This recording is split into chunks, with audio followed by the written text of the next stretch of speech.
the easy things like restarting non-political exchanges, family reunions, these types of activities. This all makes sense, but yeah, John once told me it's like nothing is ever easy, right? I was about to say this is the easy step, but every step is difficult. Sure. I'll bet this was never planned. The leaders just spontaneously, or maybe they agreed to it, but they chose this spot as their private talk spot because they're not under a roof, so there are no microphones, they're not being recorded, they're away from their aides. They know it is total privacy. Someone can read lips, though. Yeah, I should have someone over, or we should have bigger screens so I can really read it. Well, and again, this makes a lot of sense to me as someone who's participated in these so-called track 1.5 kind of meetings. Although even if you haven't, in any kind of, or in many contexts, and maybe there's something somewhat Korean about it, but not necessarily a cultural factor, the real conversations don't happen at the academic conference or say at these track 1.5s. The real interactions are informal. They're often over a meal, but this meal may be a more formal. The real deal is made under the table. Yeah, or in exactly a context like this, where you kind of, you break off and one-on-one, you kind of cut to the core of things. And so while we can't know what they're saying and where it's going to lead, just that they've created this space is an indicator to us that this is much more than symbolism. Well, that recent, and that they're working on something. That recent, what do you call, 1.5 track meeting? Meeting. Did you get an indication from your Korean counterparts that things are different? That there's a more serious intent to make a long-term resolution? Nice try, Brian. Oh, you can't talk about it? Nothing to say. This is the real stuff. Okay. But I can say format-wise, okay. But again, in many contexts, you can see that. The real conversations don't happen in the formal context, and that's what these two leaders have done.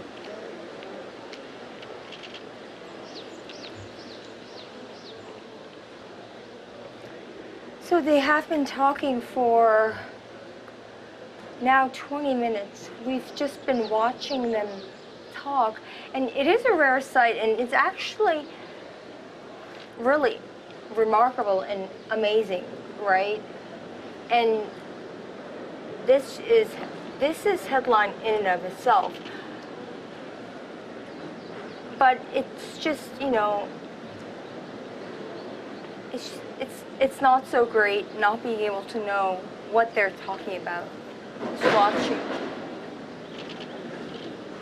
And we are getting news that they might be able to release that joint statement in the next half an hour or so. So is that right? That's been confirmed, or so they're not going? We are getting news. They're not going from here to another meeting, so that they've wrapped up their meetings, and this is because their dinner starts at 6:30, and it's now 5 o'clock. So maybe John is right. Maybe none of this will be reflected. Sounds crazy. It does sound crazy. Maybe all of this is for President Donald Trump's ears. Well, John, you've been pushing for this since I've known you. You have been talking about the need for more engagement, the need for more outreach, the need for better incentives to bring this about. Are you seeing? Are we on the cusp of it? What are your concerns at this point? Yeah, I mean, people ask me that. Are you optimistic now? But oftentimes, when something happens that you've been advocating or you think would be constructive, you start to get very nervous when you really start to see it happen. But I'm not nervous. I'm trying to stay zen, neither optimistic nor pessimistic. But I do see a lot of very positive indicators. I do think a critical piece was these three particular leaders They're unusual, or Moon Jae-in came to power in an incredibly unusual way, right, through an impeachment that we couldn't have anticipated. And Kim Jong-un and Donald Trump are iconoclastic or iconic or unusual political figures. But I've seen for a long time a overlapping point of mutual interest for the two Koreas in the United States to move in a totally different direction. And I've seen since early in Kim Jong-un days his tendencies to go in a different direction and lead North Korea in a different direction. And I do think that some of this is bearing fruit, and we're in a window of opportunity. You know, Donald Trump is a key reason that we're watching this. A normal Democrat, a normal Republican would never get that far out. And I obviously wasn't in the room when the South Korean envoys went over there and briefed the White House. Right. But from the reports we have, you know, some describe it as impulsive, and Donald Trump just said, I want to do this. Well, you know, it's possible. Part of his reasoning is he knows if he sort of takes that to the group and he's fired half of that group, they would say, whoa, whoa, whoa, slow down, you can't do that, don't do this, don't do that, you know. But Donald Trump, even before, certainly as a campaigner and as president, he's pretty far out there, you know, in saying I'd be honored to meet with him. Yeah. Right? And going back to the campaign, he's saying I should talk to him. Maybe I can convince him to get rid of his nukes. So Trump has a North Korea strategy, and it's very heavy on engagement, way more than a normal Democrat or Republican. And so that's why a summit is likely, and that creates an opening for Moon, who we know what he wants to do. And so that's where, and Kim is maybe ready, and so that's where I see this potential alignment where we get some actual real progress. We're seeing the President Moon's secretaries standing there waiting for him to escort him and Chairman Kim to the Peace House, where they were supposed to resume their afternoon session under a roof, which I'm not sure will happen because they have their dinner happening in a short while. Brian, did you want to say something? I was going to say, to build on what John was saying, that I've spoken to a lot of skeptics who see this in the framework of past nuclear deals and say this is just another case of history repeating itself. But these are different leaders than in the past, all three, and I do think there is a different dynamic than in the past. And also you have, in addition, you have much tougher sanctions in place, and you have a higher level of nuclear development. So it's not the past. And if North Korea really does want to move forward with its economic development, and there's a lot of opportunity for them to improve greatly in the short and long term, then there is a window here for a deal. You know, Brian, you talk to everyone. You do a great job. You talk to me. You talk to the other end of the spectrum. I'm curious what you can probably anticipate.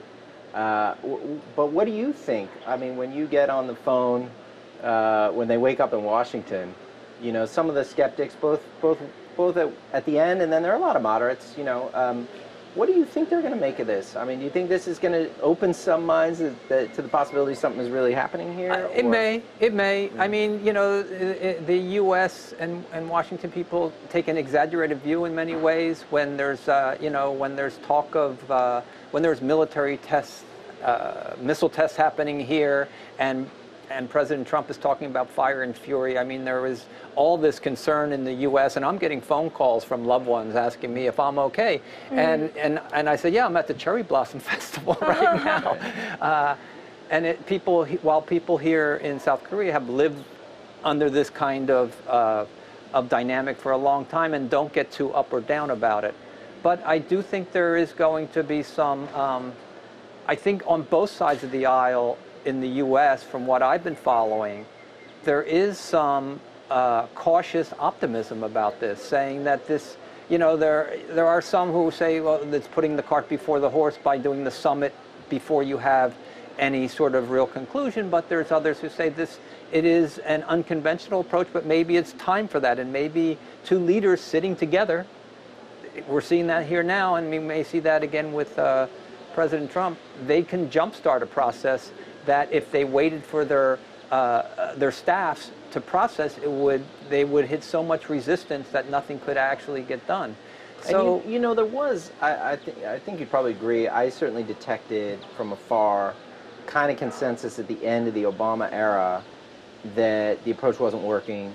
No one defended strategic patience, you know, and so coming into the Trump era, you of course had different positions of where to go next, but there was a kind of negative consensus, we can't keep doing the same thing. And so an openness, like you say, to unconventional approaches. There was this group under the Council of Foreign Relations that came up with proposals at the end of the Obama era that everyone thought would be implemented by President Hillary Clinton. Right.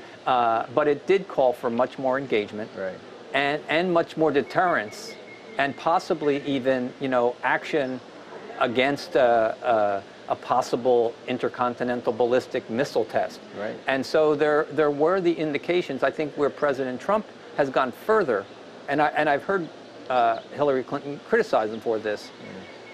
He has used the rhetoric to threaten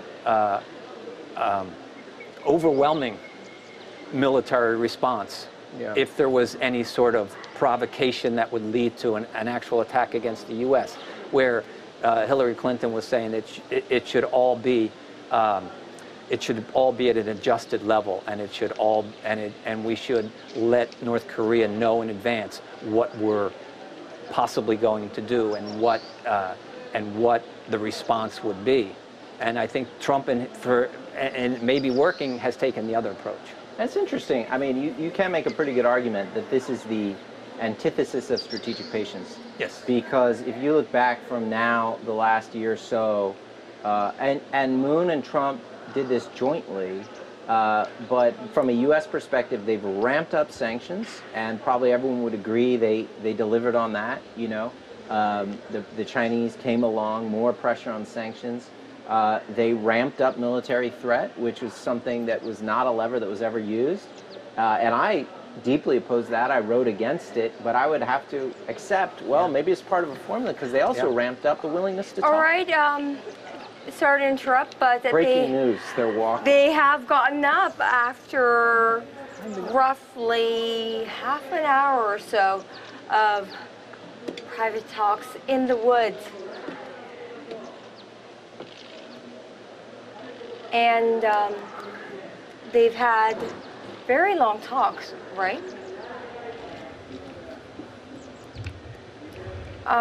It began at roughly 4:42 p.m., I believe, and it's now 5:10, 5:13, so that's been roughly what? Do the math for me, guys. A long time. A long Enough time. Yes. And now they've picked up their walk, and they're walking towards the Peace House, where they will hold their afternoon session. But I pretty much think they've done all the talks they can do there at the bench in the woods. Your assessment, final words on this? Well, final words, gosh, we've been talking a long time. Well, they've been talking without knowing what they're saying. And I would just go back to the point that one thing to look for now is how quickly is the declaration released. And the shorter the time between that conversation and the declaration, that means the more of a message President Moon has to deliver directly to President Trump. The less likely that this conversation will be reflected on the declaration. I think the conversation and the declaration are going to be in sync with one another. They're not going to contradict one another, but there could most definitely, given the length of that and what we observed as the sort of authenticity, the listening, the talking in that exchange, you know, I would just say that looks like real diplomacy. And you write down some of it, but you also, it's decisions that, again, have to be coordinated with the United States. I think both leaders recognize that. So it creates an interesting puzzle for us on the outside to try and piece together as we move forward. I think in our coverage we're going to have to qualify, if there comes a broad statement on denuclearization, we're going to have to qualify that with the fact that there were these very private talks that went on, and we won't know specifically the details of what's happening behind the scenes. So we will have to wait until a joint declaration of some kind is released and decipher through that statement and see whether this particular conversation they had in the woods, that sounds poetic, in the woods in Panmunjom today on April 27, 2018, is reflected in this declaration or in sync with one another, or whether this is actually for President Moon to deliver to Washington to President Trump when he visits Washington in mid-May. So there we have it. We're seeing President Moon and North Korean leader Kim Jong-un making their way back to the Peace House on the southern side of the Panmunjom of the DMZ, where they will resume their afternoon session of the 2018 Inter-Korean Summit. What's left in their agenda tonight is a dinner. They will be accompanied by South Korean First Lady Kim Jong-suk, North Korea's First Lady Ri Sol-ju, along with art performers from North Korea and South Korea. You all know Hyun Sung-won. She was the leader, the captain of North Korea's art troops who performed in South Korea.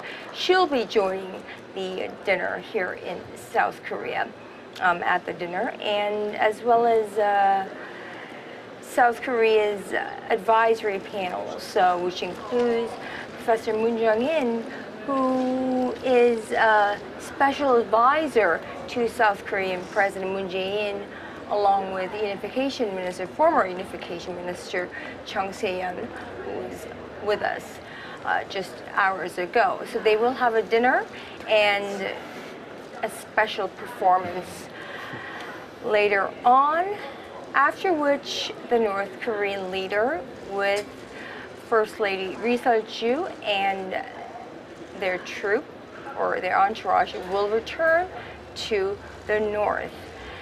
Now we are still getting live feed from Panmunjom. The two leaders are making their way back to the Peace House for their afternoon session of the Inter-Korean talks. They took a stroll in the woods and had a half an hour long, maybe a bit over that, half an hour long talks, private talks, very engaging it seemed, and we will have to see what the joint statement looks like and how much of the three big agenda items they touched upon, which are denuclearization, permanent peace, and improvement in inter-Korean relations.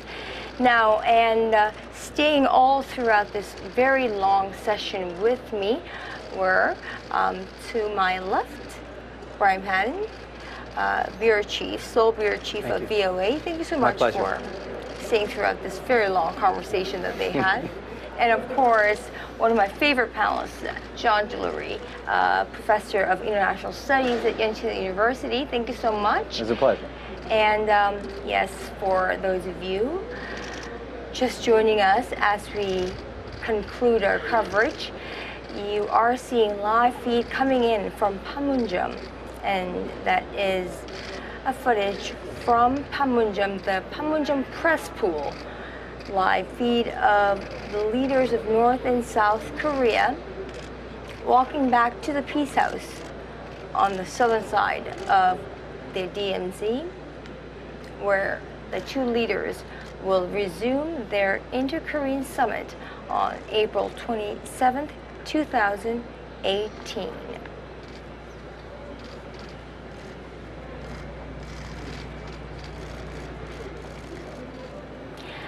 And so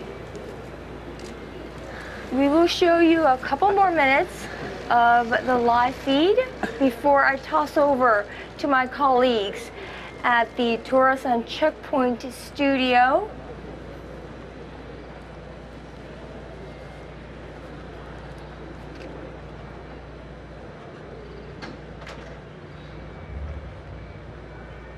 And that is our final shot from Panmunjom.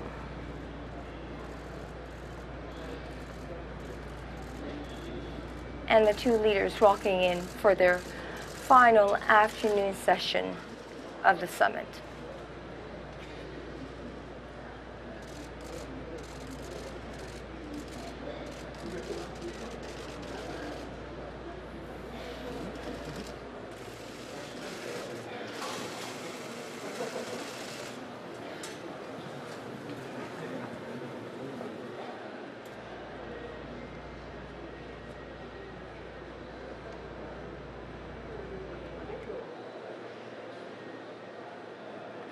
All right, well, that was our live coverage of a very long session of a live feed coming in from Panmunjom of the leaders of North and South Korea meeting again for the afternoon session of the 2018 Inter-Korean Summit. I'm now going to toss it over to our colleagues, Daniel Che and Shin Se-min at the Dorasan Checkpoint studio. I'm going to call them over for the day's headlines. Se-min. Yes, it is a little past 5 p.m. South Korea time on a beautiful sunny day here in Paju, coming to you from our studio set up close to the border with the north. I'm Shin Se-min. And I'm Daniel Che. You are watching Arirang TV's ongoing coverage of the 2018 Inter-Korean Summit. It all started early this morning when the leaders of the two Koreas had their photos taken by holding hands to loud applause, explosive response from the Korean public and the world, crossing the military demarcation line and taking turns crossing it back and forth. Right, and hours have passed since, and a little over half an hour ago, or let me go back, a little over an hour ago, the two leaders have wrapped up their second round of summit, which was held this afternoon, and they have returned to the summit place at the Peace House. And what you are seeing in the footage is the ceremony that was held shortly after, right? Planting a tree and unveiling a plaque or a sign there. Another symbolic moment for the two Koreas, and I believe we're still waiting on their joint statement, believed to be in the works by the high-level officials who are accompanying the leaders of both sides.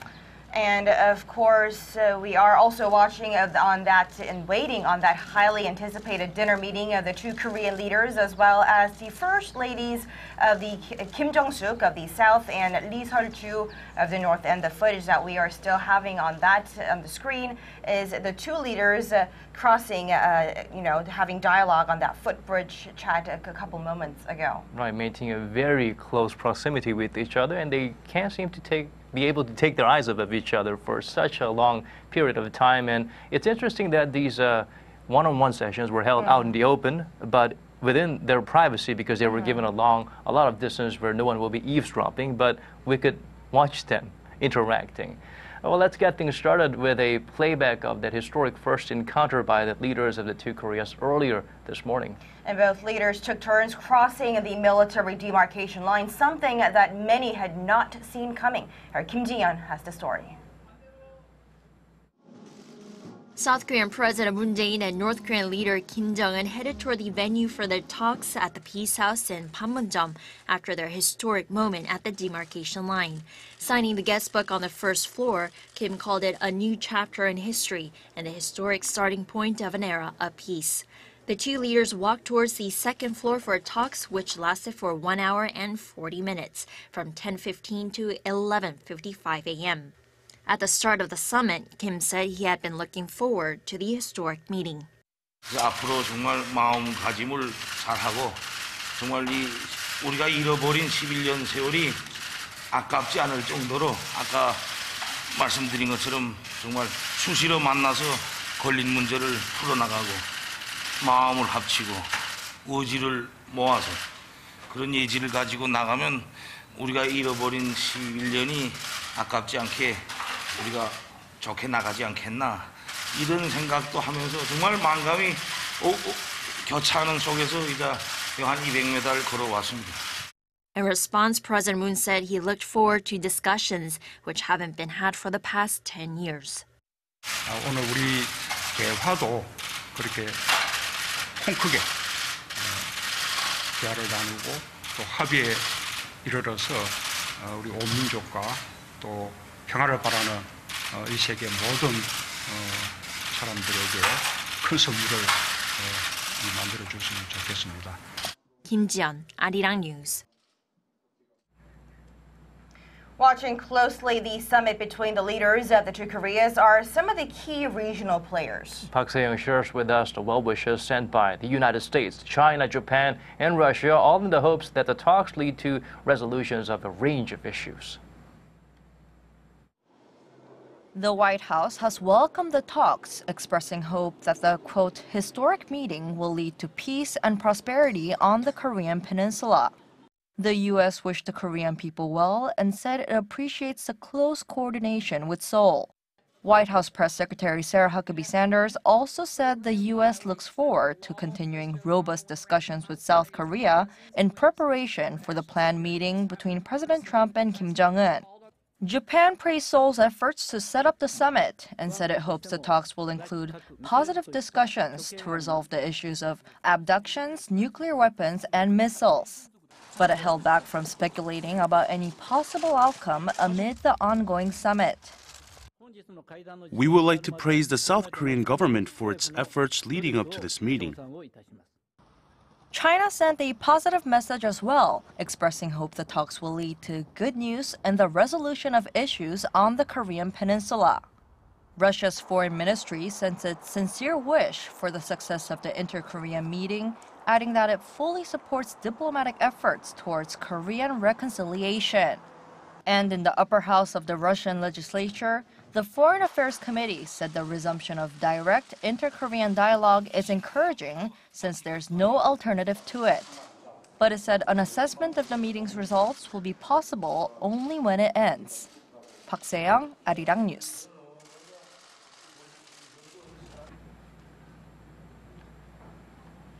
And now we bring things back to the Dorasan Checkpoint, where the media is busy covering the Inter-Korean Summit. And our very own Park Hee-jun is on the ground to soak in that atmosphere since the bright in the morning today at Dorasan Checkpoint. Hee-jun, we are more than halfway through the day, and any change in the atmosphere outside the studio?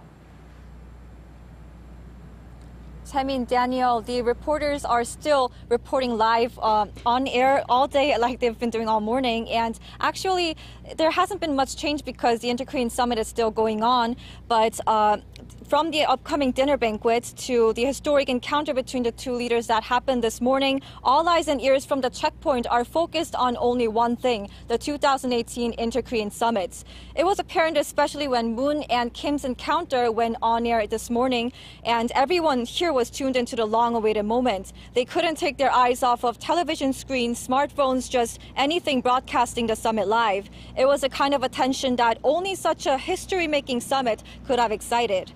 The atmosphere the Dorasan Checkpoint has been showing all day is definitely a clear contrast to the usual scene in recent years. When the Kaesong Industrial Complex was still operating, around 200 Koreans used to pass through the gate situated right behind me. It's been pretty much empty since the complex was shut down until the recent Pyeongchang Winter Olympics, when North Korean VIPs and athletes came through the office to enter the south. Many are hoping that today's event will lead to inter-Korean exchange like it did in the past, and maybe sometime in the near future, people will be able to cross that gate right behind me. Back to you. And we turn a spotlight to the general public at this time, where they stand on the event was made clear when the two leaders from South and North Korea met and shook hands at the border village of Panmunjom early this morning. Right, we heard thunderous applause and cheers that could move the earth at that very moment of contact. Jong-un zooms in on how the historic event is perceived by them. When North Korean leader Kim Jong-un arrived at the military demarcation line between the two blue conference buildings, he was greeted by a smiling South Korean President Moon Jae-in. The historic inter-Korean summit between Moon and Kim began with a handshake at around 9:30 a.m. This was the first time a North Korean leader has stepped on South Korean soil since the end of the Korean War. And that's something seen by many ordinary South Koreans with some emotion. I was just passing by the train station, and when I saw the crowd watching the summit live on television, I was very moved. This is all very overwhelming. Unlike the past inter-Korean summits, watching the North Korean leader crossing the military demarcation line and coming to the south, I think that has its own significance. Kim Jong-un was wearing a black Mao-style suit for his debut on live international television. Millions of people have been watching the summit proceedings around the world, nowhere perhaps with more interest, though, than here in South Korea. I am used to seeing Kim Jong-un through the pre-recorded North Korean clips, but watching him smiling in front of the press, it feels like he's a different person. For the past few years, we had this image of a cold and stubborn person, but seeing the way he said hello to our President Moon Jae-in, it was quite surprising. And as the leaders enter the Peace House to start their discussions, people express their wishes for a fruitful agreement. I hope that denuclearization talks go well through the summit so that we can contribute to world peace.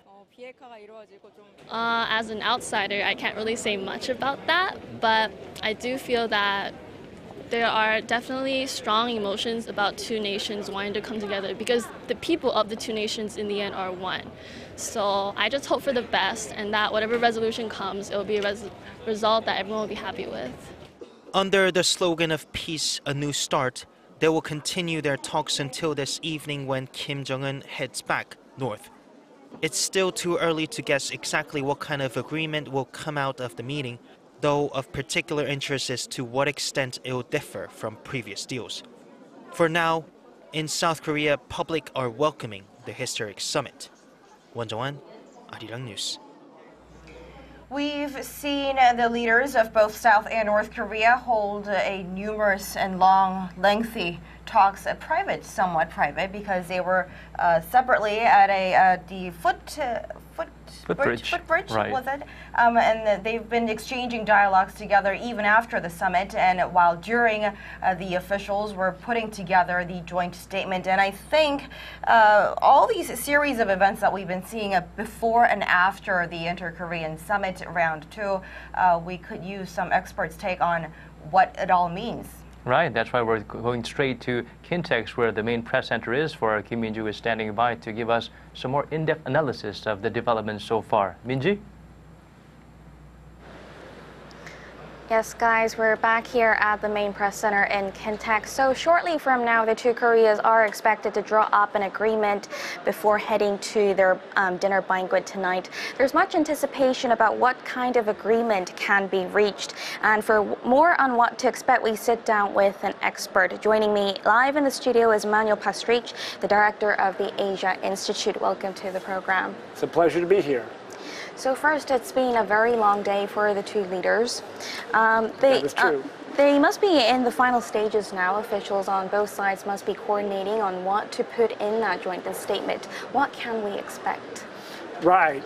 Well, it's I would say to start with, the joint statement has to have some content which is not entirely predictable, so that they can give the impression that this is a breakthrough, that something really has been achieved. So it has to be a little bit outside of the standard mold. At the same time, the denuclearization process has to be in there and highlighted to make sure that the United States and other partners will recognize and go along with the general direction.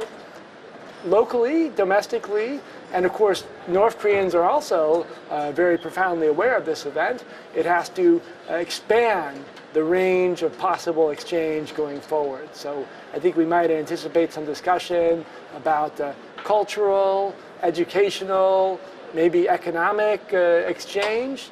The one question would be whether the issue of the sanctions regime would be indirectly addressed. Probably not directly, but there might be some expressions in there that would hint that both North and South are looking to move beyond a sanctions-based approach. And then finally, I think some sense of unity, right, in terms of a common culture. The expression used by the North Korean leader, Kim Jong-un, was a new history, a future history. It's an interesting expression, Seidon Yoksa, and that suggested that both in the reconsideration of Korea's past, some new potential to move beyond a sort of Cold War ideological split could come out of this meeting. So we do have high hopes that it will have some substantial agreement, reach a substantial agreement. Now, there have been 3 agendas on the table today: denuclearization, setting peace on the peninsula, and bettering inter-Korean ties. How far do you think they got to address these issues? I mean, previous summits were last for more than a day, but today it was pretty short. Right, right. Well, my guess is that extremely detailed proposals are probably impossible. That is in part because there is at least scheduled a U.S.-North Korea summit, which is, of course, a very different situation than the other 2 previous inter-Korean summits, and also that the details are complex and there are differing opinions, both in South Korea and in the United States, as to how to go forward. So to some degree, you cannot go into incredible detail on the issue of denuclearization, on the question of improving ties. I think you can give more context. But again, that's an issue, and this is what they're probably talking about right now, right? Or they have been over the last few weeks, is how to get that balance. Sufficient originality, that you feel it's a breakthrough, but not so much that people think that it's wild or that it's too far off course. Enough movement towards cultural and other exchanges, but not too much that, say, United States or other conservative figures in South Korea would say that you're moving away from the agenda of denuclearization and sanctions regime. So the balance is going to be a very delicate one. My guess is the people involved were probably up all of last night working on exactly these questions. Many experts have said if we reach any sort of agreement that confirms North Korea's commitment towards denuclearization, even down the road, it could be a big success for the Korean Peninsula. But we've been down this road before. I mean, we've tried to denuclearize North Korea. It's been on the discussion table for many years. Right. What lessons can we learn from previous times, and what should we do not to repeat the same mistakes? Well, that's an extremely difficult question, in part because different people have different interpretations of what the mistakes were and what the process should have been. I think from the North Korean perspective, they were looking for some sort of a comprehensive agreement, right? Not just North Korea, but it would involve the United States and other countries and their own military posture. Whereas the position of the United States and South Korea and other countries as well was that it really should start with North Korea's commitment, and that it should be, the term was irreversible, right? To say, take such steps that it really is impossible to start up a nuclear program again. Now, of course, if we go back to 2000, at that time, we didn't have an advanced nuclear program like you do today. So it would have been better to solve it back then. But unfortunately, in part because of differences of opinion within the United States between the Clinton administration and the Bush administration in terms of how to address the issue, there was not a consensus on the American side. And that made it, of course, much harder to implement the agreement. And that created certain ambiguities, and to some degree, I think they were taken advantage of. So even if we don't reach an agreement that everybody wants, do you think it will be a foundation to build upon the trust that's been lost over the years on sanctions and provocations, and also lead to many more summits? Right. Excellent question. I think to start with, it's impossible to get an agreement that everybody likes. I think that the process over the last few months has been a positive one, and that I have been actually surprised a number of Koreans who essentially have agreed with the general direction. It started not today, it started really with the Pyeongchang Olympics, and that move both to emphasize common culture and a sort of a closer relationship, both personal and between the two nations. And we have seen it articulated in many symbolic ways today as well, this common cultural tradition. But when we get into the details, obviously it's going to be very difficult. So I think it will be a significant historical event, in some ways more significant. I don't want to denigrate the achievements of Kim Dae-jung and Roh Moo-hyun, but I think historically it's even more significant, and I think you'll find profound changes. That said, there will clearly be those who are not entirely in favor of it, and there will be an ongoing discussion about the, as they say, the devil is in the details. So the agreement is probably now in the works and it's probably almost complete. But stepping aside, if we look at today's meeting overall, it has a very symbolic meeting. It was the first inter-Korean summit to be held on the South Korean side. They also planted a keystone that reads, "We plant peace and prosperity." Right. What meaning do you see behind all this? What about these events? Well, the decision to have it on the DMZ and then specifically to come to the North Korean side, to plant the tree together, to say we're going to create this new Korea together, looking forward as opposed to looking back. These are all extremely significant. Also, the decision to employ this military band in traditional Korean garb, right, from the Joseon dynasty, suggested that perhaps in a common past culture you could move beyond the sort of capitalist, socialist ideological divides and imagine some new future for Korea. All this was profoundly significant, and I think it was not lost on Koreans, both North and South, that there is a new potential. That said, every new potential brings with it certain risks, and it will require very careful and thoughtful management to go to the next stage. So today they had a private talk while they were walking. Right. Now, the talks were quite lengthy. Right. What kind of things do you think were brought up? It's right before they announced the agreement, so do you think it was more soft talk or serious talk? Well, it's a fascinating question, and I, of course, like yourself, I don't read lips. That's right. And I saw them and I asked myself, I wonder, you know, if they're talking about their favorite movies or whether they were talking about the specifics of the agreement. In a practical sense, I think the leaders, representative, are unlikely in a situation like that to go into specific details of the agreement because, in a sense, it's not their responsibility. It's been delegated already.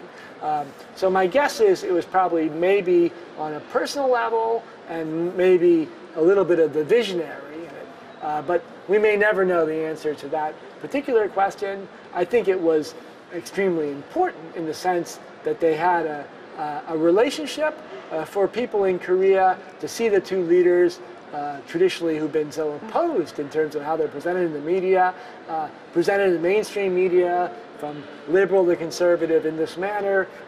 It just changes how people perceive the world. There's a perception of this potential for dialogue, and I think that means that going forward, it will be harder to say we can't, sort of, on principle, we can't talk to North Korea.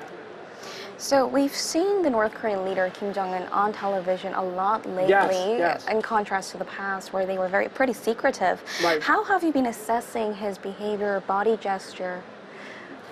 Well, I have a lot of thoughts on this question. He certainly seems to have a sort of a buoyant, outgoing personality. Probably be the life of a party. He, as you know, he and Trump have like a two-man show. I mean, they're always going back and forth like a David Letterman or something. So it really is. He's sort of drawn into this. So I think that is positive overall. But there is some risk in that, right? I mean, it's in a way a little bit too light, right? In a way, you want him to be serious, right? To be talking about very specific, hard policy decisions, because in the long run, this is going to come down to very specific policy and policy implementation.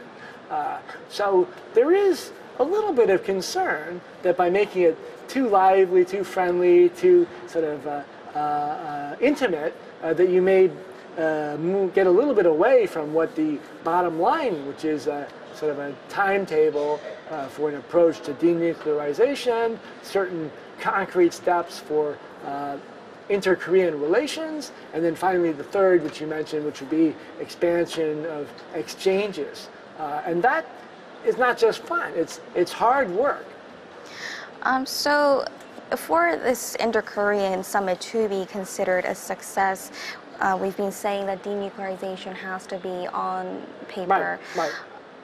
What the U.S. has wanted is complete, verifiable, irreversible denuclearization. But how North Korea perceives the term denuclearization has been a little different. That's true. Do you see them narrowing down their differences? Today was supposed to be a prelude to the U.S.-North Korea summit that could be in the works. Right. It's an extremely difficult question, and I think even within the United States, there are differences of opinion.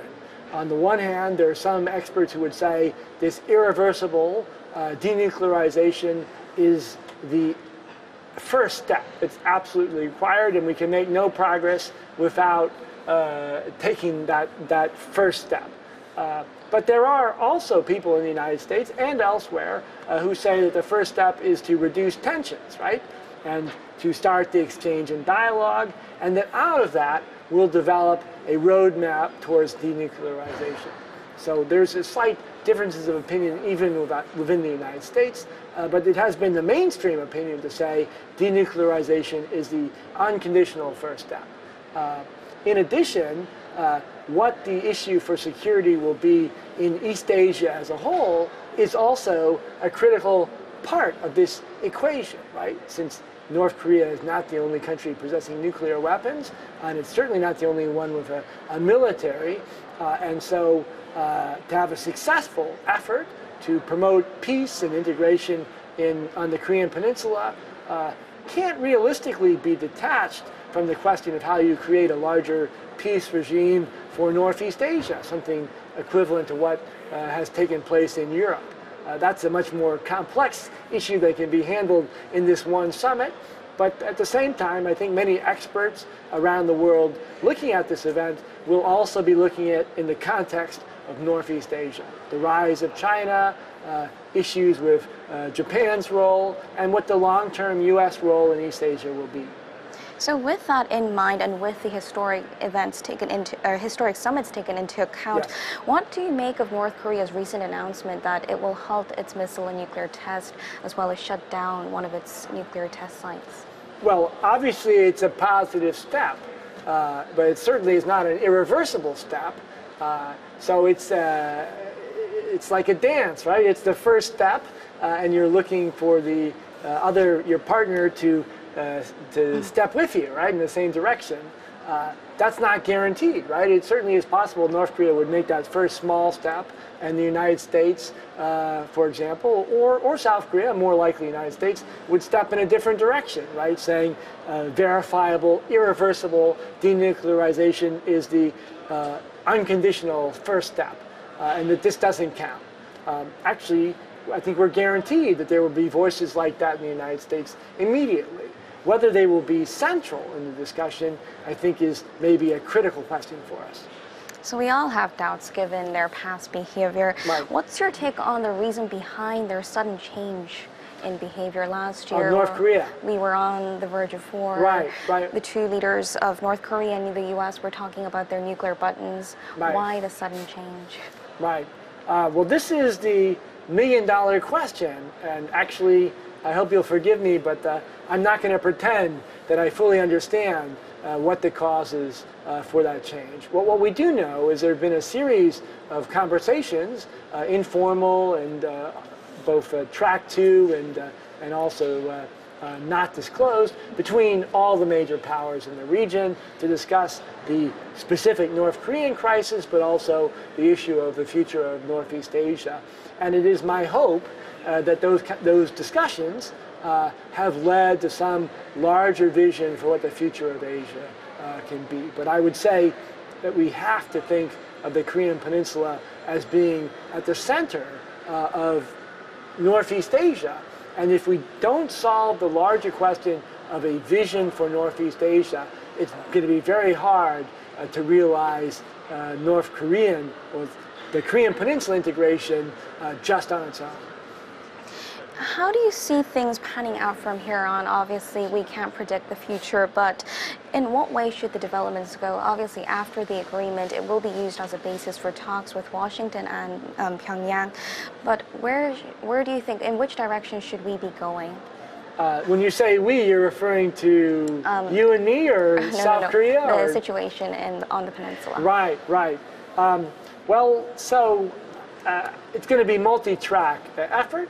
Obviously, pursuing cultural, educational, economic exchanges and cooperation will do an immense amount to reduce tension and to create an environment in which North Korea would feel secure enough to commit to the planned denuclearization process.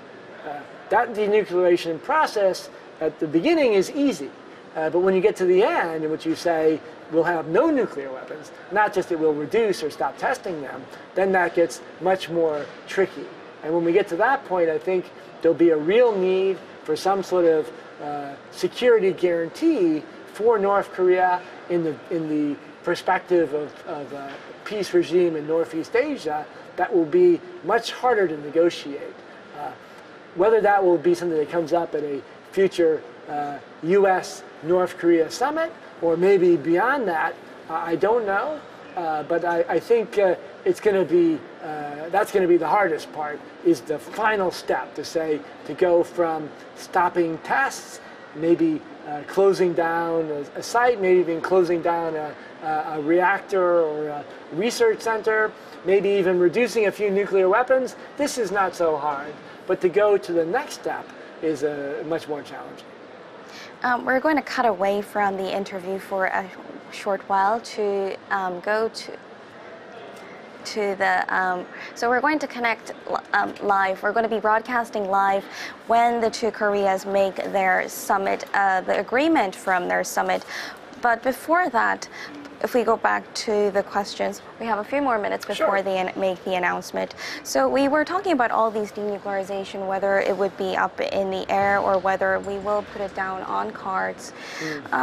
Basically, because we have a North Korea, Washington, or U.S. summit coming up, something substantial would be required here, because we don't know if it could get called off. So. Right. So I think North Korea has already indicated that they're perfectly willing to make a statement about intention for denuclearization. They've already made these statements, not in a formal joint declaration, but they've already made the statements, and they've taken the first initial steps to say they're willing to have a sort of basically a freeze, no testing, no drills, and even to shut down one testing site, etc. So that's no problem. The problem comes with the actual final step. Saying it is easy, as you mentioned. It's easy to reach, it's not easy, but reaching agreement is something quite different than implementation and full implementation. So the difficult part, and whether this will come up in the joint statement or not, I don't know. My guess is in the final negotiations, it's extremely difficult to get the North Korea to say, agree to an invasive inspection regime, for example. I think they don't want to say that in the statement. Maybe South Korea would like that in there, but I think they would prefer to emphasize the emotional, cultural, spiritual aspects of this unity, and probably avoid the nitty-gritty of implementation. I think the South Korean side probably wants maybe more of that, and we don't know what the final mix will be. Now then, there's the issue of give and take. Some experts have said big concessions need to be made in order to reach a good agreement. Right. But obviously, what a good agreement differs from people to people. For sure. So what kind of concessions are we able to make at this point? Like the for North Korea to make. The international community has said there won't be any easing of sanctions until North Korea is fully committed to denuclearization, or shows progress at least. Right. So what can we expect? North Korea has said that if its security is guaranteed, then there's no need to possess nuclear weapons. Right. So how do you see things planning out? Well, it's an extremely difficult question, and I think to some degree, at this very moment, this is not the question that people want to be asked. I think most people involved in the process, preparing, and the two leaders probably want to talk about this some other day. But it's an important question for us to think about because there is a risk, right? There's a risk that you make a joint statement and then afterwards on the American side or maybe other countries and Japan or even certain groups in South Korea would say this is totally unrealistic. North Korea has done something which is unverifiable or it's just nice words. And that's where the actions taken afterwards are so important. So I think to be successful, the key ingredient would be to do both. One, to engage in the cultural and other exchanges which are necessary to create the environment, which is less tense, in which North Koreans would feel more relaxed to talk about real concrete steps, and they would not be as afraid. On the other hand, you also need the very concrete, very technical steps of saying what the agreement is, how it will be verified, what the step-by-step process will be, going back to the original 1994 agreement, which was to say that you'd have a step-by-step process. North Korea would do this, the United States would do this, and they would do sort of like a dance in which both sides would be reassured and you create a positive cycle. So maybe that's the best way to put it, is that if in the first couple weeks we come away with the impression that there's a positive cycle, North Korea takes the first step, the United States, South Korea take a second step which complements it, that we're heading in the same direction, and you create a positive cycle, that will change the mood and make the North Koreans more relaxed and capable of reaching that final difficult step. On the other hand, if we find at the beginning that we don't get a positive cycle, North Korea steps here, United States steps there, it's not really sure where we're going, then I think the follow-up, the U.S.-North Korea summit might be much more difficult to go through with, and there'll be much more concern all around. So like you said, the two Koreas have a number of joint agreements from the past, but promises were never fully implemented. Right. And some experts have pointed to the fact that there was an absence of a time frame in order to fulfill these goals. Do you see a change this time? Well, I guess I would disagree. I mean, just my own personal opinion. So the agreed framework from 1994, it was of course modified, and finally with the summit in 2000, that there was a basic agreement. There were differences of opinion, but the main issue behind that, I think, was the transition from the Clinton administration to the Bush administration, whose basic policies toward North Korea and what the process should be was essentially different. And then, of course, the Kim Dae-jung administration also changed to the Roh Moo-hyun administration, which, although it pursued the general trajectory, in fact, Roh Moo-hyun administration is not really sunshine policy. It took a different approach to what inter-Korean relations should be. So I personally think that the biggest issue had to do with North Korea regime didn't really change. I mean, they have an advantage. Their regimes don't change. They essentially, they had father to son, but basically the trajectory has been the same, for better or worse. But the changes in regime here have been significant, and that's happened again. Of course, it always changes, We're going to cut short from the interview for a second. Now, the two Koreas are set to announce a joint statement shortly. Excellent. Now, on the screen, we can see North Korean leader Kim Jong-un and South Korean President Moon Jae-in. They will be signing the joint statement. I can't read it, though.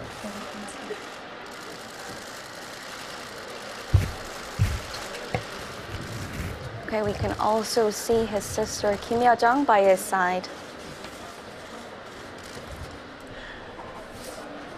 She's helping him out. So they have joined the joint statement at the Peace House. That's where they took a photograph together this morning.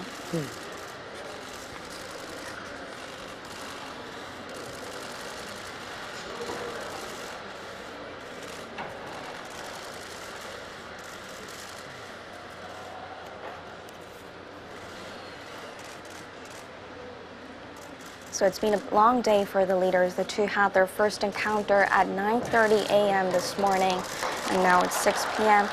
They are they are having a handshake.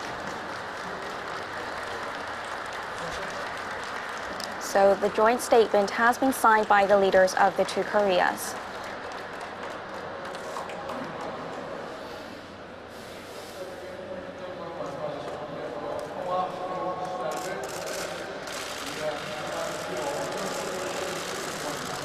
And so the details of the agreement or the joint statement has yet to be unveiled.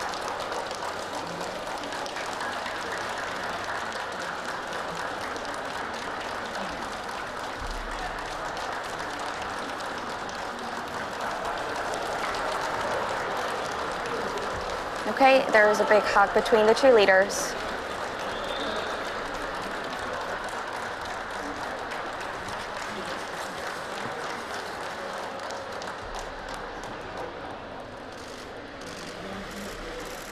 Handshake by President Moon Jae-in with North Korean officials who were part of the delegation.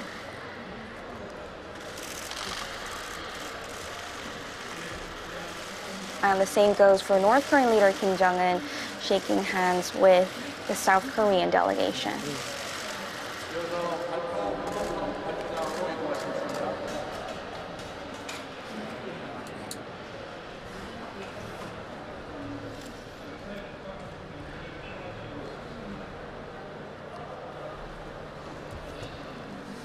Now they're making their way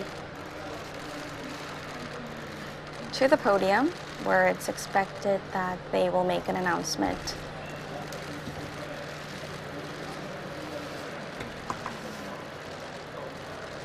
Okay, so the details of the agreement has been announced. Some of the details have been announced. That the two. We're going to take a listen to what they have to say first.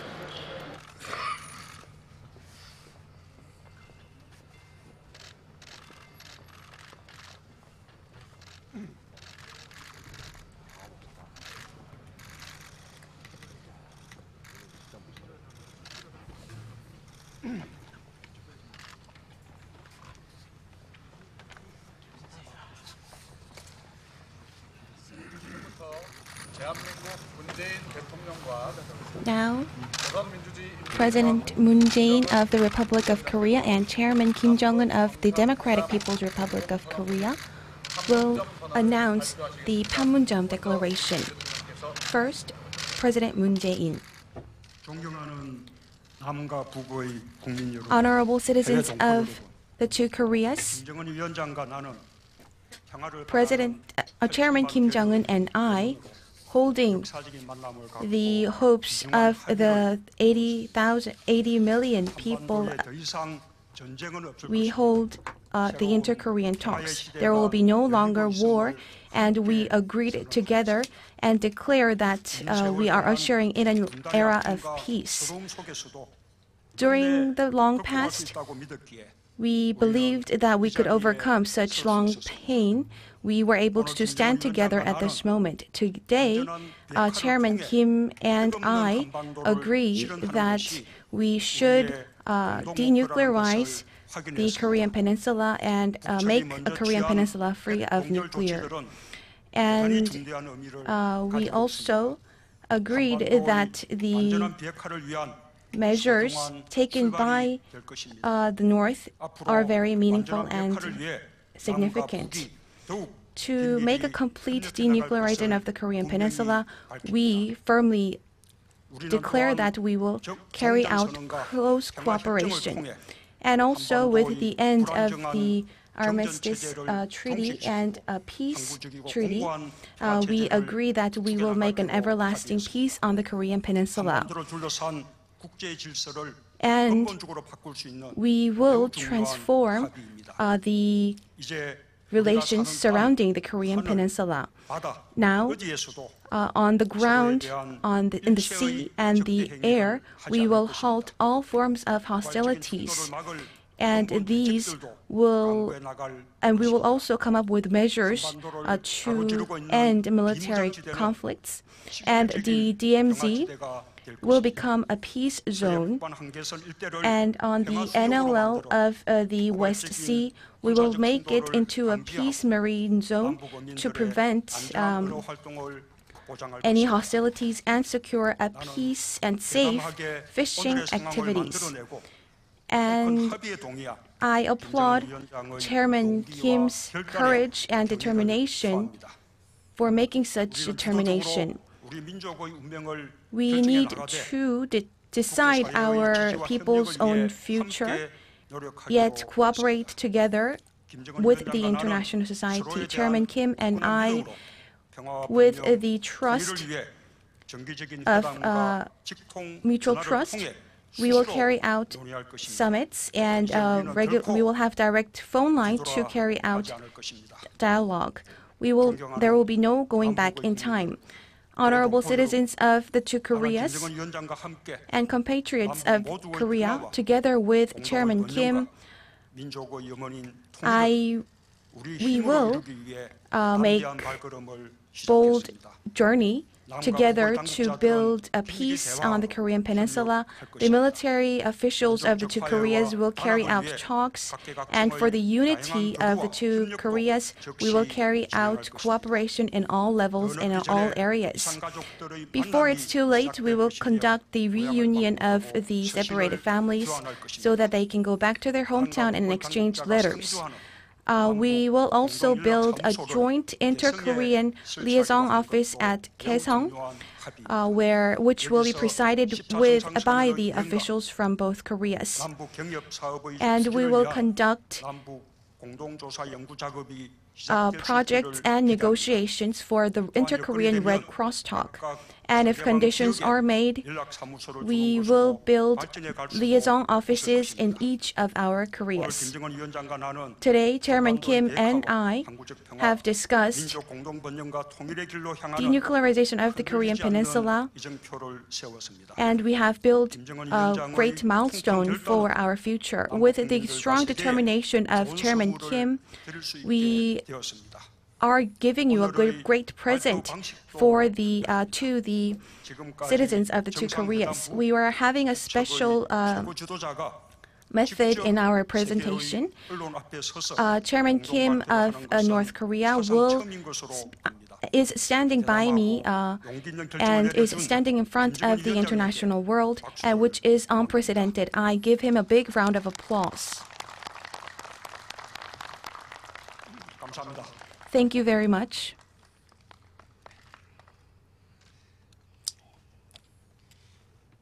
친애하는 여러분, 북과남 해외 동포 형제 자매들. Fellow citizens, 문재인 대통령은 President Moon and I today 통일의 열망이 응결되어 있는 이곳 판문점에서 came here at Panmunjom, felt heavily responsible for the unification, and 성공적인 개최를 위하여 많은 노고를 바치신 문재인 대통령과 남측 관계자 여러분들께 I would also like to thank President Moon and all the officials who have prepared this event. 온갖 정성과 노력을 다 기울이며 성대히 맞이하여 주고 And thank you for the warm welcome and who have put in much effort. We also thank you for the Korean citizens. The North and the South took a very long time to come together once again, and we have waited for this meeting for a very long time. And we realize that we are tied with blood and we cannot be separated, and we are of the same country.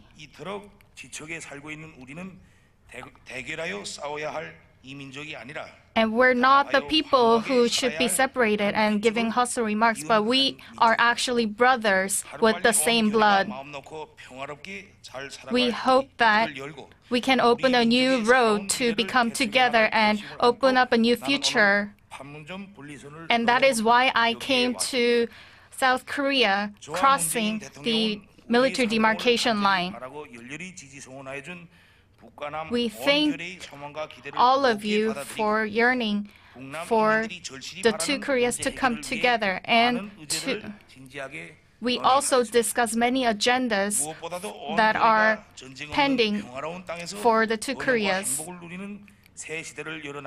We hope to open a new era of peace, and we have reaffirmed our commitment to such peace. And all of the declarations and agreements will be implemented for the two Koreas. President Moon and I today at the talks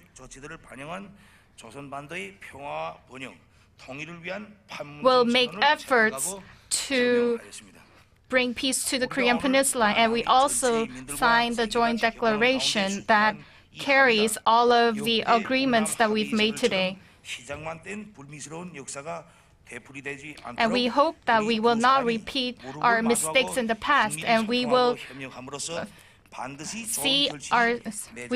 face each other face to face and make efforts together. And we hope that this will be an opportunity for the two Koreas and the two Korean people to move freely from north and south. And we will have one history and one blood and become one country, and we will have mutual prosperity in the future for the two countries.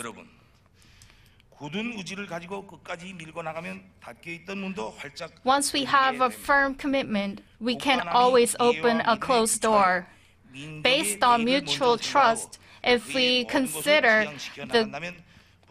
put people first, we should be able to become a little bit closer to the hope for unification.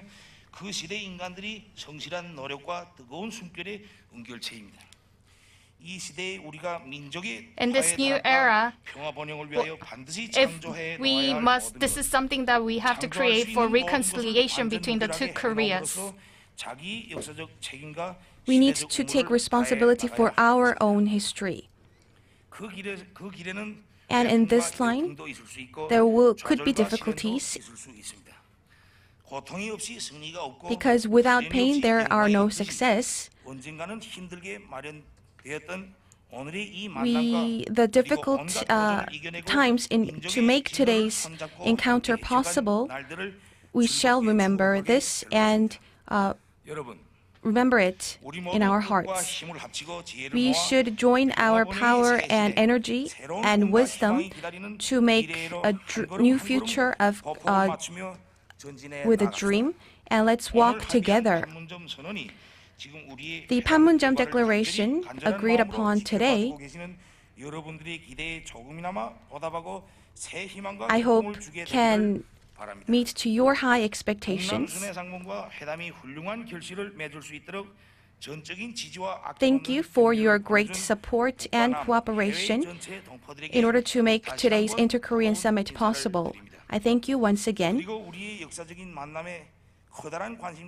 And thank you I would like to extend my thanks to all of the correspondents, journalists, for your attention. Thank you very much.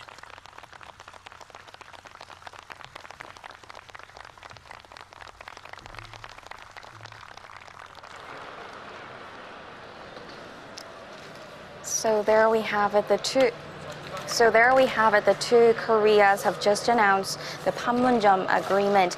Now, if we take a look at some of the details, they said they will open a new era of peace. They will no longer have war on the peninsula. They will rid nuclear weapons on the Korean peninsula to achieve denuclearized Korean peninsula. As well as ending the armistice treaty and pursuing a peace treaty for everlasting peace on the peninsula, and ending all forms of hostilities as well as military conflicts. They also agreed to change the DMZ into a peace zone, and President Moon also said he would make a visit to Pyongyang. Now, on North Korea's part, He said the North and South have a long time, they have to come together, they share the same blood, we should not be separated and are brothers, and he hopes for mutual prosperity and a united Korea. So what do you make of the agreement that they've just announced? I mean, it has a lot of details, and some of the details that a lot of people were hoping for. Right. How do you see it? Well, it's I think far more further reaching than I would have anticipated. I thought they would probably be more conservative, thinking about the response to the United States or other countries. They seem to have decided they're going to go forward boldly with a vision for the Korean Peninsula. And some of the language. I didn't have a chance. I cannot listen to Korean and English at the same time, so I don't know the exact language in Korean. But the cessation of hostilities implied something more comprehensive than simply a ceasefire or stopping military drills. Right? There's some more fundamental shift. So it seemed quite profound. The implications, and it suggested to me that this was a Korean initiative, that the Koreans themselves had gotten together, probably is a lot of very hard work, but tried to map out a future for themselves. There's, of course, a difference. I mean, the two, President Moon and Chairman Kim, took different approaches. President Moon taking more concrete liaison office and the DMZ Peace Park processes for how we're going to do this, what our policy and system will be.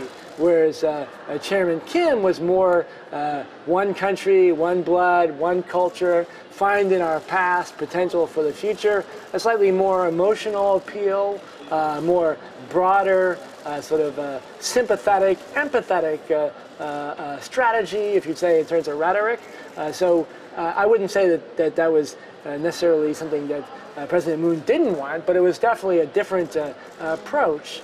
And the question for us will be, what does this mean long term?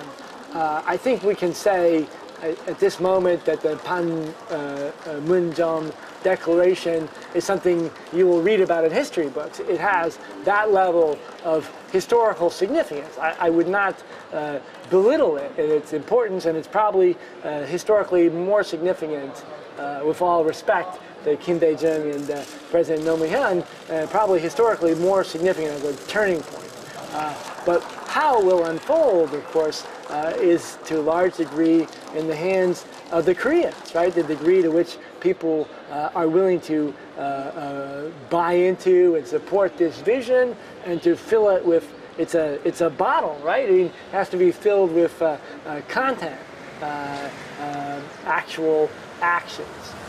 If we cut away from the interview for a second, we can see a car approaching. It's believed to be North Korean leader Kim Jong-un's wife, Lee Seol-ju, who was expected to arrive at Panmunjom at 6:15, so more or less on time.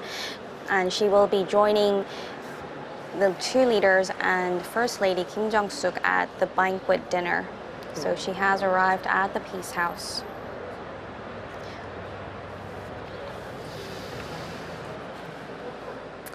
So there was much speculation whether Lee Seol-ju will be crossing over as well, but there we have it.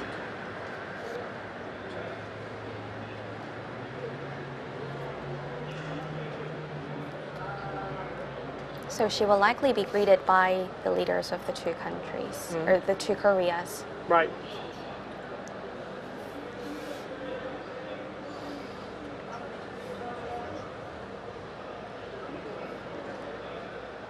So a lot of press waiting for her. Okay, she has stepped out of the car, and she is being greeted by South Korea's First Lady Kim Jong-suk.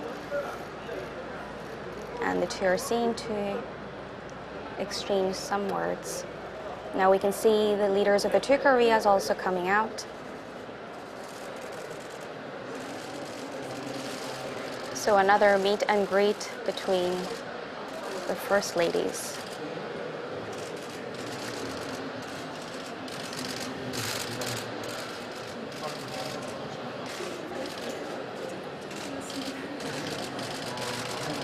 So North Korean leader Kim Jong-un's wife, Lee Seo-ju, has been seen a lot on, has been receiving global coverage. She's been accompanying Kim Jong-un on his summit trips. As well, when South Korean delegation visited Pyongyang, she was also there. So they are exchanging some words.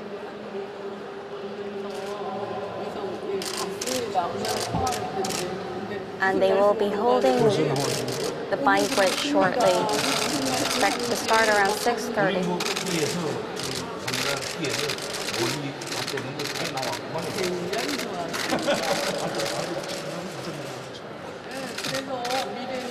So exchanging soft talk there.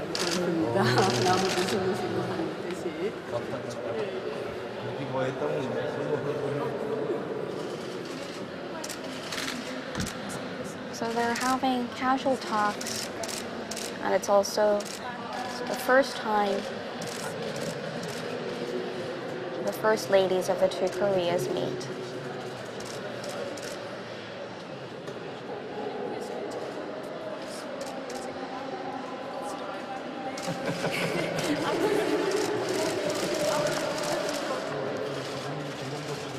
So as we saw earlier today, between when President Moon Jae-in and North Korean leader Kim Jong-un had their first encounter, there has been a lot of soft talk. Like, it wasn't initially planned. We don't think it was calculated or coordinated in advance, but they seem to be sharing a lot of conversations on the way. Okay, so they have made their way in, and his wife, Lee Seo-ju, is meeting with the South Korean delegation. So we can see our foreign minister, defense minister there.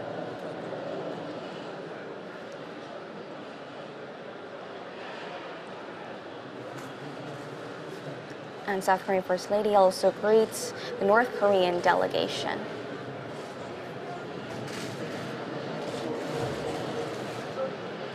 So it's a rare moment. It's another historic moment. We haven't seen a scene like this in the past.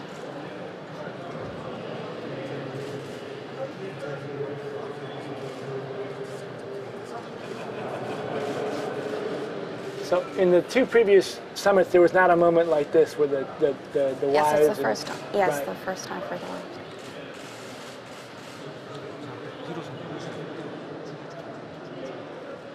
Okay, so it's likely they're going to take a group photograph.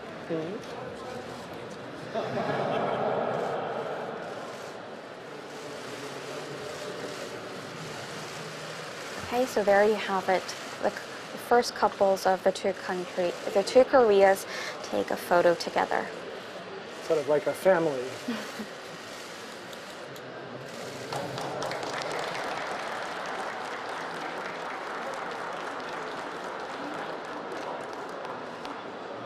So they will probably shortly head for the state banquet. It's initially scheduled for 6:30, so in about 10 minutes from now.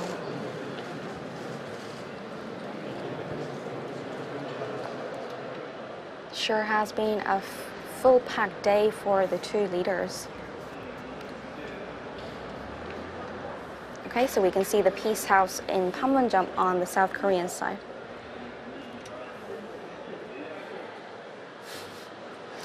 Okay, so we have seen North Korean leader Kim Jong-un's wife, Lee Seo-ju, arrive at Panmunjom to attend the state banquet. Now, it's the first time that the wives of the two Koreas have also met, and she will be joining them for the state banquet. Now, if we go back to the joint statement that they announced earlier, so there were some areas that, there was a lot of areas that were covered from denuclearization as well as a mentioning of the peace treaty. They said they will cooperate in all areas. They will resume reunions of families before it's too late. They will set up a liaison operation in Kaesong. What do you make of these proposals? Well, I think they're all extremely serious. I think that what you said, the comment about before it's too late, which I guess was from President Moon, it is From the perspective of some Americans, of course, they would say that denuclearization is the time-sensitive issue. So there's clearly a certain independence of thinking, right? To set forth a plan based on an inter-Korean consensus and to make that the driving force. I think, of course, the details are still to be worked out, but the mood and the environment obviously tried to create like a family-like environment between the two families in a way. And of course, that represented a greater reconciliation. So I think it was quite successful at the symbolic level. And I guess I would come away from this thinking that some parts of it are irreversible. It doesn't just apply to nuclear weapons, right? They're irreversible changes in history and culture where you get a positive cycle towards cooperation. And it felt like a turning point. I'm not really sure what the next step will be. There may be other problems we haven't anticipated. Now, the agreement was of global attention, obviously. For sure. International media are already reporting on it. And they're saying North Korea did decide to rid the peninsula of nuclear weapons, but they didn't mention how specifically they would do this. Right. Would this result in some kind of implication down the road? Well, I think there can be no doubt. It's not stated explicitly anywhere in the declaration, but the North Korean position, I think, is quite clear. That North Korea is willing to go for denuclearization and limiting nuclear weapons eventually, but that this must be as part of some larger security guarantee for the region. Whether that has to do with the reduction of nuclear weapons and other conventional weapons overall in the region, or whether it has some other aspect to it, I don't know. That's the details we'll find out about later. But I think I certainly come away from listening to the declaration with the impression that if the next step is for the United States to say unconditionally Korea has to give up all nuclear weapons before any economic sanctions can be lifted, before we can have a change, that there will be a significant backlash not only in North Korea but in South Korea itself. So it's significant. It's significant. So, in your perspective, was the agreement more or less expected, or was it more than average? It was definitely more, in my opinion. That's the nuance. Again, I couldn't listen to Korean and English at the same time. But the nuance about the end of the war and peace treaty suggested going from an environment in which sort of security issues were dominant to one in which other forms of exchange and cooperation were possible. And that, I would say, is off script. If you had sat down with people from the White House and the Pentagon and discussed it, that certainly was not the agenda that they would have pushed for. It would have been one focused on denuclearization and North Korea joining the international community. We didn't really hear that here, right? It was more focused on the Koreans, the tragedy, the implied tragedy of separation, the sort of brothers coming together, or family coming together, and that had a tremendous emotional appeal, which I can fully understand. But there is some sort of risk of misunderstanding, right? If you go forward, that there'll be a counter argument on the American side to say this is not what we agreed to. That part, I think, is going to require a lot of work on the Korean side and on the North Korean side as well, to convince people that the critical point, and I think this is totally logical, but it isn't necessarily accepted opinion, which is that the reduction of tensions and exchanges is the most appropriate step to move towards denuclearization, and to make it the demand that total irreversible denuclearization is necessary before any exchanges can take place is a somewhat unrealistic position. I think, and this is just me reading it, that this joint declaration implies that both Koreas have basically taken this position.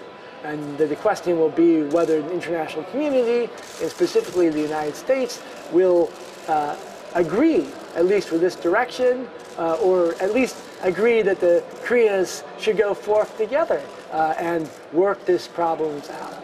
I think that scenario in which we go in a positive direction, positive cycle, and the United States supports it is entirely possible, but it's not guaranteed.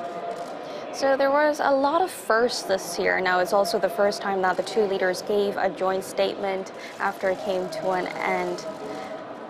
We're going to show you coverage of Yoon Young-chan of the Blue House official giving a statement too.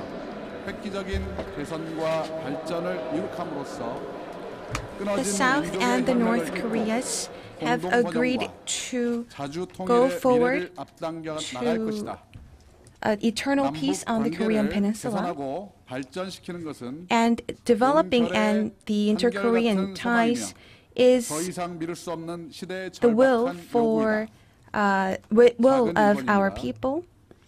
And one, the South and the North Korea agreed that and confirmed the principle that the destiny of our people shall be determined only by us, and also agreeing a complete implementation of the previously adopted inter-Korean declarations in order to transform the inter-Korean ties.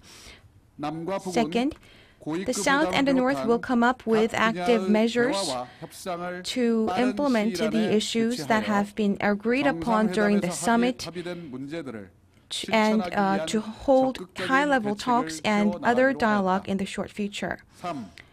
3.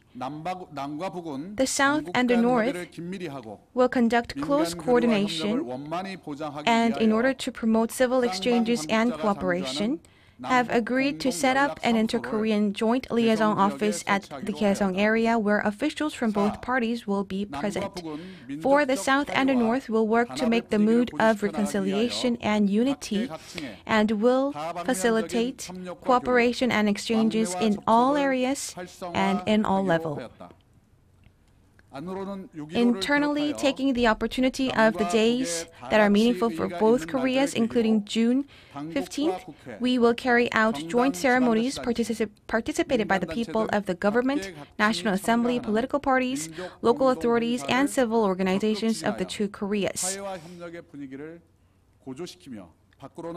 And externally, we have agreed to participate in international sports events together, including the 2018 Asian Games, in order to showcase our unity and skills techniques to the world. 5. In order to urgently solve humanitarian issues that have resulted from the division of the two Koreas, the two sides have agreed to hold inter-Korean Red Cross talks to solve related issues, including the reunion of the separated families. And most immediately, the two Koreas agreed to carry out the reunion of the separated families on August 15th. 6. The South and the North will actively carry out the projects agreed upon the October 4th declaration in order to build a balanced development of the nation's economy and co-prosperity. And primarily, the two Koreas agreed to connect the East Sea Line and Gyeonggi Line railways and roads, and to come up with measures to modernize and utilize them. 2. The South and the North will work towards alleviating acute military tension and work together to resolve the risk of a war. The two Koreas have agreed to completely halt all forms of hostilities, and we agreed that this has great impact on the lives of our people, and it is a very crucial one. 1. The South and the North have agreed to completely halt all forms of hostilities that become the cause for military tension and conflicts in all areas, including on ground, sea, and the air.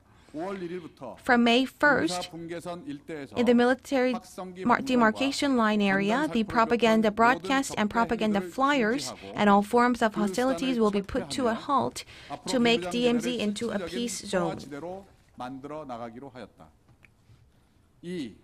Number 2, the South and the North agreed to make areas around NLL on the West Sea to a peaceful marine zone and develop practical measures to prevent military conflict and to secure safe fishing activities. 3, the South and the North agreed to implement military security measures required for mutual cooperation and exchanges and to promote increased contacts.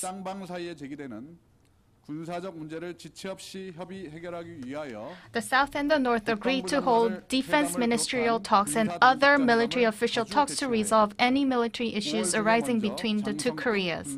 As the first step, general-level military talks will be held in May. This is Number 3, the South and the North will actively cooperate to establish robust and everlasting peace regime on the Korean Peninsula.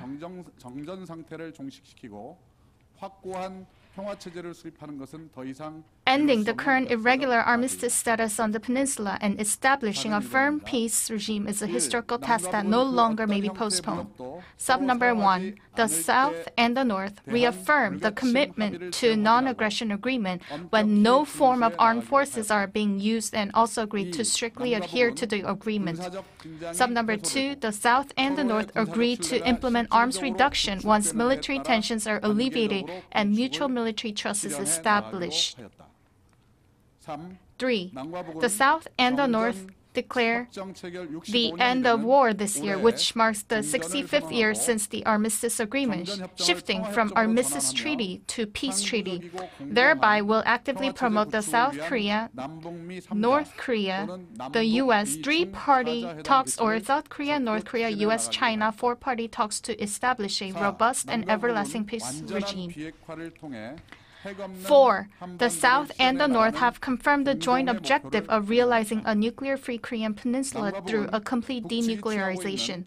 The South and the North have shared the same view that the active measures taken by the North have great significance for the denuclearization of the Korean peninsula and have agreed to carry out each of their responsibilities and roles. The South and the North will actively work for the support and cooperation with the International Society for the Denuclearization of the Korean Peninsula. The two leaders have agreed to often hold talks on grave issues that affect their people through regular summits and direct phone line to build trust, and have agreed to work towards improving inter-Korean ties and making a positive move for unification, peace, and prosperity of the Korean Peninsula. And President Moon will visit Pyongyang this fall. 2018 April 27, Panmunjom, President Moon Jae-in, Chairman Kim Jong-un.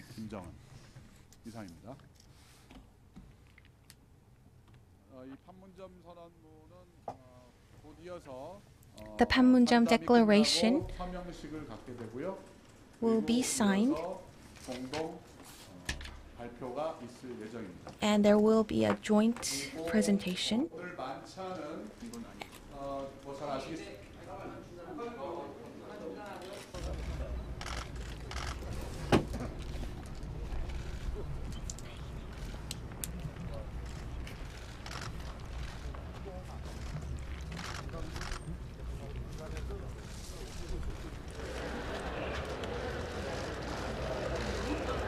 Okay, so there we have it now. He just announced the details of what the agreement reached between the two Koreas, where now if we have a recap, the North and South confirmed that that their destiny should be determined by the two. Active measures will be implemented.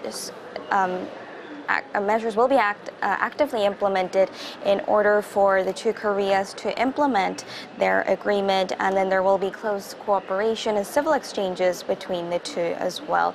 So if we go back to the questions, so satisfactory, we can say it was a fruitful outcome out of today's summit.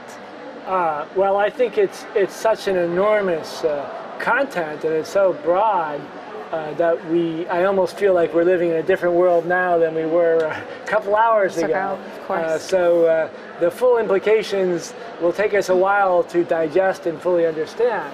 But I think maybe the most striking statement, and again, I don't know the original Korean, was they said, halt all forms of hostilities. So this goes much further than anything stated before to imply that there isn't really a need for some sort of military confrontation between North and South Korea. Or at least it would be understood like that by many ordinary citizens of North Korea and South Korea hearing this statement. So that would be a profound shift because, as we know, within the Ministry of Defense in South Korea, in the United States, of course, and in North Korea, the possibility of some sort of North-South military conflict has been at the center of policy for many decades. It has actually been many years since such a statement has been made. So I almost feel like we're back to like 1948, right? And the discussion about the future of the peninsula way back at the very beginning, right? With Kim Gu and Yo Yun-hyung and others. So we're at a critical historical moment. A whole range of possibilities has been laid out. Koreans have clearly seized the initiative here, and they've worked very hard on this, which I think they deserve the compliments and their appreciation for what must have been extremely difficult negotiations. But we also have to be realistic and understand that going forward in the international community in the United States and within Korea as well, there will be those who have other opinions, who need to be, to some degree, convinced and brought on board. And that the vision will have to be fleshed out in more detail. What specifically are we going to do? I mean, on the military talks, extremely important point, a very positive move forward. But if we go another step, we have to ask ourselves, what do the militaries of North and Korea do? I mean, what is their purpose? How will they develop forward? What are the security issues that we will face? There are answers. But they will require considerable amount of inspiration and imagination and I think almost a spiritual sense of what is possible. So for now, we can say that history has been made in terms of the agreement itself. So the two Koreas also agreed to implement all the compromises that they made in this agreement, as well as implement past agreements. Going back all the way to Kim Dae-jung. That's right. He mentioned previous agreements or declarations that were agreed upon in the past. Some experts have said because the Inter-Korean Summit was held relatively in the early stages of President Moon Jae-in's presidency, he has more time to overlook whether these promises are being kept. They also said President Moon will be making a trip to Pyongyang in fall. So do you see developments going in the positive direction? Well, we could say that President Moon Jae-in has been luckier than other presidents on all sides. So on the Korean side, we have South Korea, excuse me. On the South Korean side, there's a certain consensus building out of the whole candlelight vigils that has built a certain consensus around him among many people. In North Korea, you have a new leader who obviously wants to go in a new direction and has a certain sort of self-confidence to try and change North Korea. In the case of the United States, in the case of the Trump administration, we all know Donald Trump at the beginning said he'd be happy to have a hamburger with Kim Jong-un. Donald Trump is rather unpredictable, so I don't want to say what he's going to do or what the response will be. He goes between different extremes. However, because the Trump administration is in a somewhat weak position and they have a lot of other things on their plate in the Middle East and elsewhere, there is this sort of like a window there for some potential move forward. And in that respect, I'd like to maybe come back to the Pyeongchang Olympics, which was the beginning of this process. Pyeongchang Olympics sort of emphasized common culture with the opening ceremony. And several commentators have made this note, which I think is quite interesting, the term Pyeongchang. So Pyeong in the sense of peace, Pyeonghwa, and Chang in the sense of a Changmun or a window, that it's like a window to peace. And I see that sort of extremely powerful literary, symbolic language informing both the Olympics and this summit, and giving it a